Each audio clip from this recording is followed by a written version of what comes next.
Welcome back to Vancouver Carpenter, you guys. So have you ever tried coating this stuff and found that it all blisters up as soon as you try and paint it or recoat it again? Yeah, it's a real headache. And today we're gonna try out 3 different methods for repairing this stuff, just so you have more tools in your toolbox. Because I have made a video about my favorite way to do this, which is using shellac primer. We will do that, but we're also going to use 2 other things that might surprise you. The first thing we need to do is prep all of these, and these are brutal. These are exactly the kind that even if you like scrape them off and prep them and like just try and mud them, these are all gonna blister. Let's take a look at them. All right, so yeah, we got this nice big one right here. We can see there's like loose paper there everywhere. It all has to get glued back down. This one's pretty nasty too. This one, it's all got like the delaminated paper. This is the only one. I bet you if you just mudded over this one after scraping those loose spots, it would be fine. But most of them are just those awful ones where the paper has just separated in multiple layers. Glorious. Not too bad. Not too bad. Horrible. Horrible. So my intended products is, yeah, we're gonna do shellac to see how that works because we know it works. Then we're gonna do 3M Super 77 spray adhesive. This stuff works really well in a pinch. It also dries real fast and no moisture seems to get through it. So it's a really good option. And the last one, usually I avoid anything water-based, but I have found that just straight wood glue will actually do the job. The first thing we need to do is get these all prepped. And it can be a bit of a task. You kind of want to get under it with a knife and just kind of go until it decides to stop. And it's pretty tricky to make sure you've actually found that. Some people like to carve around it with a knife to get a nice solid edge, and that works, but I don't like it because you score the drywall, the paper, and I don't want to score the paper. Yeah, that needs to come off some more. Like this is going to be a blister for sure right here if I don't get this layer off.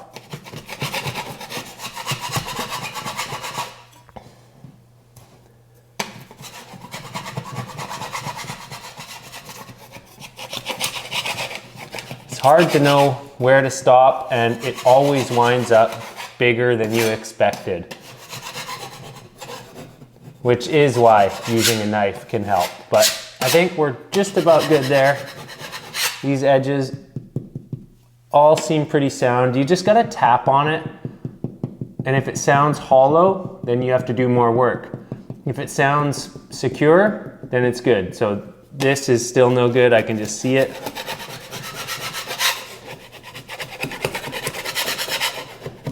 There's a bit of a technique. Kind of gotta get under it and then work your way back. I won't deny, it's a headache.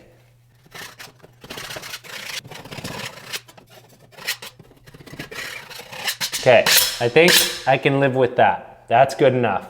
So now I'm gonna take care of all of these off camera because I know that was pretty painstaking. It took a long time and I don't want to subject you to all of that on camera. Okay, the first one that I want to try is the Super 77. I mean, I've used this a bunch and I've never had a problem with it as long as the paper is properly prepped. And I really want to try it on this nice big one. There is still a few little bits of loose paper, but I think we'll be able to solve those. Hopefully, this is like the bottom of the can. Oh good, we're still getting some. Okay, hopefully there's enough to actually do this. And so it doesn't need too much. And what I really like to do, you might want to have a sacrificial knife on hand, but I really like to then make sure that I'm getting it underneath all the loose bits of paper. Also, the thinner you make it, the faster it's going to dry. This stuff dries in minutes. So I do find it's a good product, but this will just really lock everything down. And if we still have any left in here, let's try another one. Let's do like the first 3 or 4. Oh, you guys can't even see the other ones. So the downside to this method is that it really does, it makes a bit of a mess. See all that extra stuff I have on the knife there? So, I mean, you don't want to let it drip down the wall, because then it's going to be harder to coat. This stuff doesn't really sand. So if you make a mess of this and leave a bunch on the wall, then you have to, you're going to have to coat it to make it disappear. Like if there's a big drip running down the wall, your only option to actually get rid of that is going to be to coat it with mud. So keep that in mind. If you build it up too much, it's going to be a headache. And also you're going to have to coat all of what you sprayed anyways, because it's a little bit rubbery and I don't know how that's going to paint out. But if you're just looking to quickly patch this stuff and be able to coat it in like 15-20 minutes, it's a good option. Like right now it's already tacky. The adhesion is great for mud, so no problem there. Anyways, let's get on to the next one. I'd say for the next one, let's try the wood glue. Okay, so for the wood glue, what I do is I just put a little bit on a putty knife like this. It's the same general idea. The main thing is you just don't want to like oversaturate it and make it super wet. This is one that I don't actually, I've tried it a few times and I've had success, but I don't know if it's gonna work guaranteed. So I try and make sure that I actually take all of it off. I'm making a mess on the wall, so that's one thing we can say right off the bat is it's a little bit on the messier side. The other thing I don't know is what the mud will stick to. I should say if the mud will stick to this really well, or if the glue is going to end up being slick when it's dry. So I would recommend sanding this a little bit.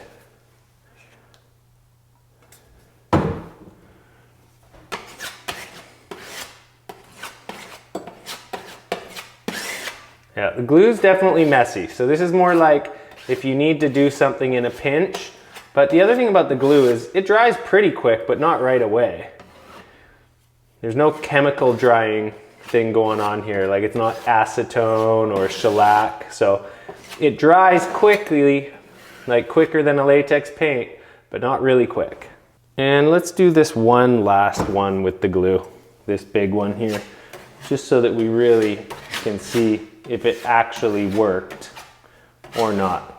So definitely the glue has a tendency to spread out a lot. Hope you guys will forgive me if this one doesn't work out. Then my thumbnail or my title will be wrong. It won't be 3 methods, it'll be 2 that work and 1 that doesn't.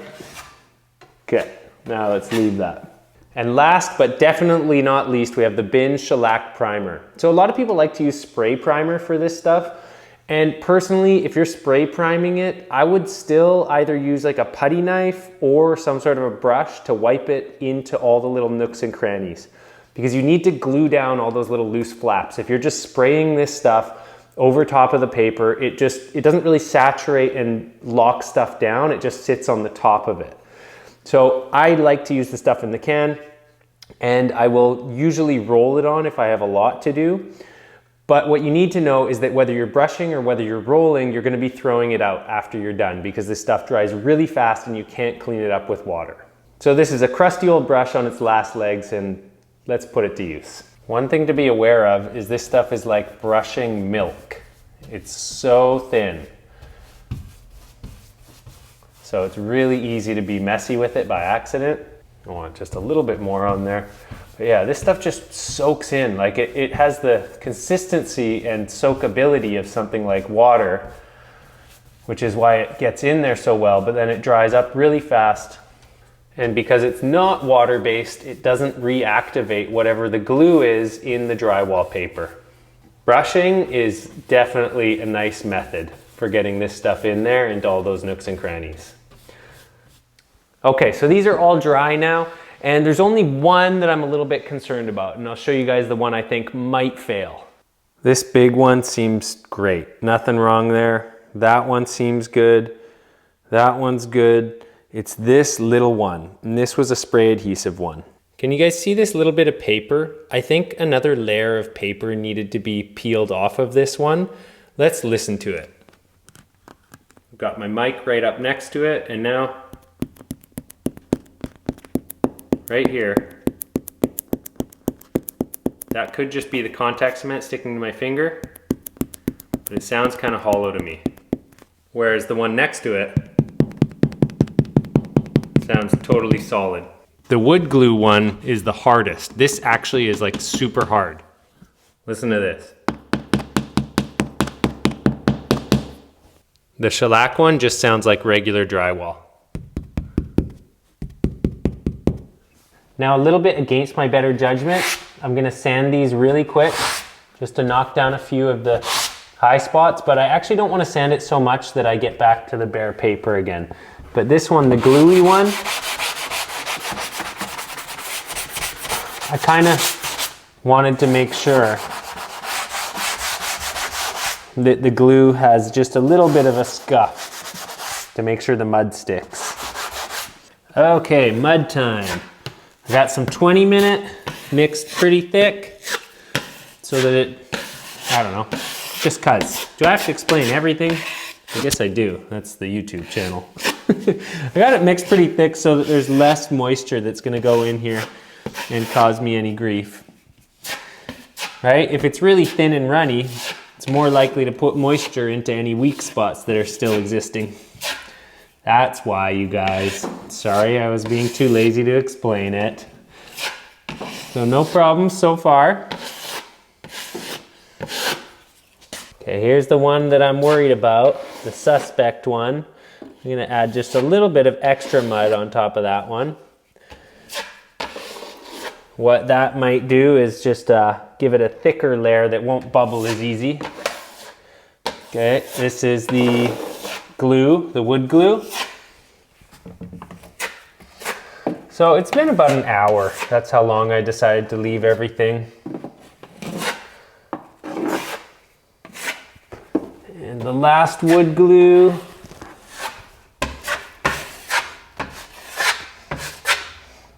Shellac. And this is just some wall damage that I needed to repair.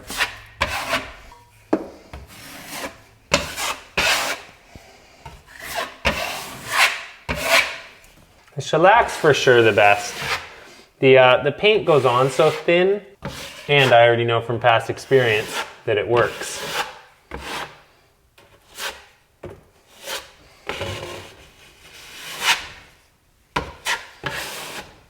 All right, guys, this is all I had a chance to set up, and as I expected, the one that I thought might have a blister underneath it did. And you know what? There was another couple of ones under the shellac primer that actually have something going on, but don't take my word for it. Let's shine a light on it and tap the wall a little. As expected, the 3M spray adhesive did really well. So these aren't blisters.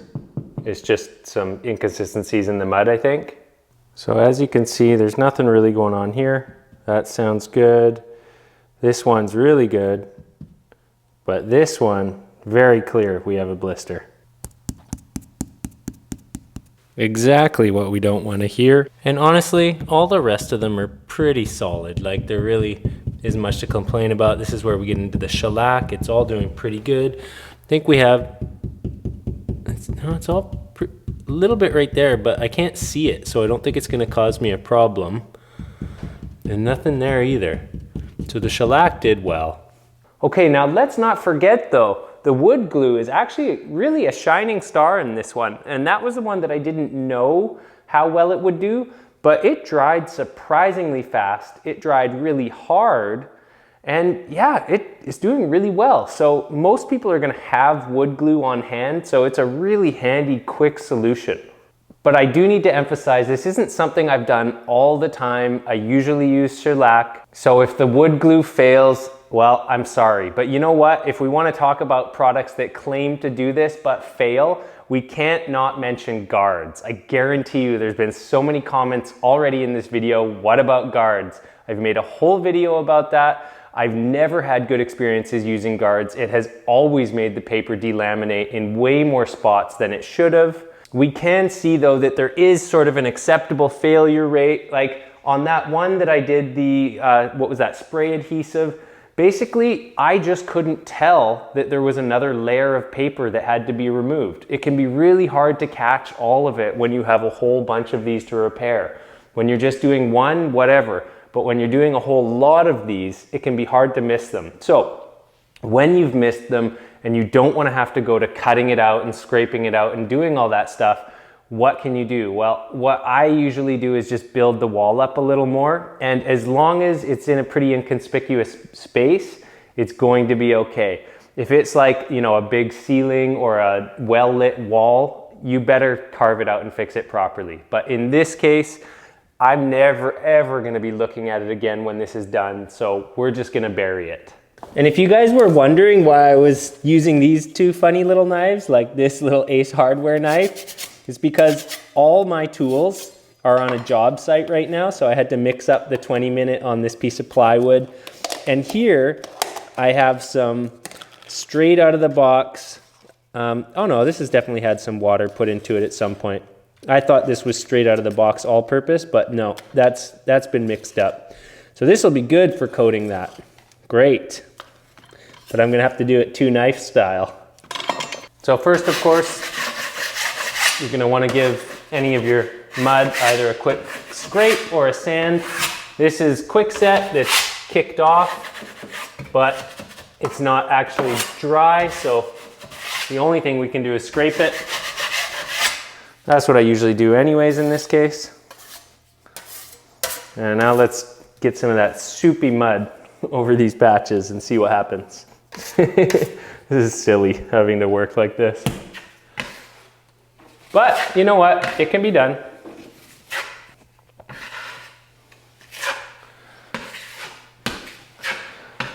Because guys, I want to actually get this like finished, sanded, and painted. Because you know what? It's one thing to show people what to do, but not show your finished product. I want you guys to see what this looks like and if it actually passed the test all the way to the finished product. What do we got in here? Some little crumbly. I don't think I'm gonna make this perfect because I am actually still going to paint this wall at a later date, but I want it to at least be passable for you guys. That's gonna be good enough. There's a little extra meat on there, but there's no porosity and bubbles, so it'll stand out pretty well. And here we're getting to that problem one. So I'm just gonna load this with a little extra mud, basically. We're gonna make it just a little bit thicker on that spot. And some people go, Ben, but then your wall's not gonna be flat. Dude, drywall finishing, it's not flat anyways, okay? The whole thing is about building out little humps in the wall to try and hide the fact that there's joints. Remember that. This is the silliest way to do this. But I'm getting it done, you know? You don't always have to have all the tools. Get it done with a couple of knives, piece of plywood. You know? You gotta do what you gotta do to get the job done. Get a little more from down there, put it there. So yeah, you don't have to build it out quite this much, but like I said, there's a little bit of insurance in building it out this much because you aren't going to see any little blisters if they do come through. It's gonna be way less likely. Okay, I'm almost there, almost there. That's good enough. We'll sand that lift off later. Okay, the camera angle is way too lame for you guys to try and watch me coat that one, so whatever.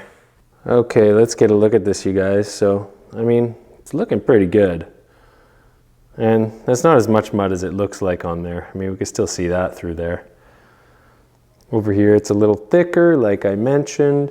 I can't see that thing blistering through right now. It's looking pretty good. You know, stays relatively same thickness into the corner. A lot of lift-offs. That's what you get with a 5-inch knife.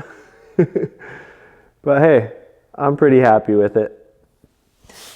All right, it's all dry, ready to sand.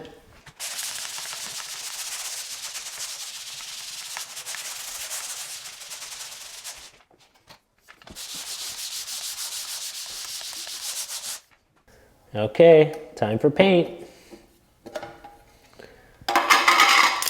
Look at this roller. It doesn't even fit on this thing. I'm just gonna leave it like that.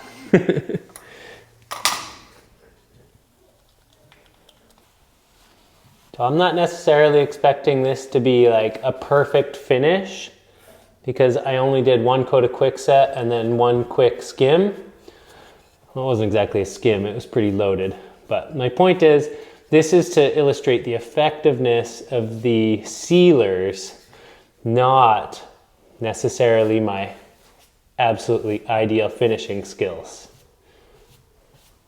Dumb little thing. I'm not even gonna bother setting up a tray. Oh, I got paint in the roller. Oops. This is gonna be a mess.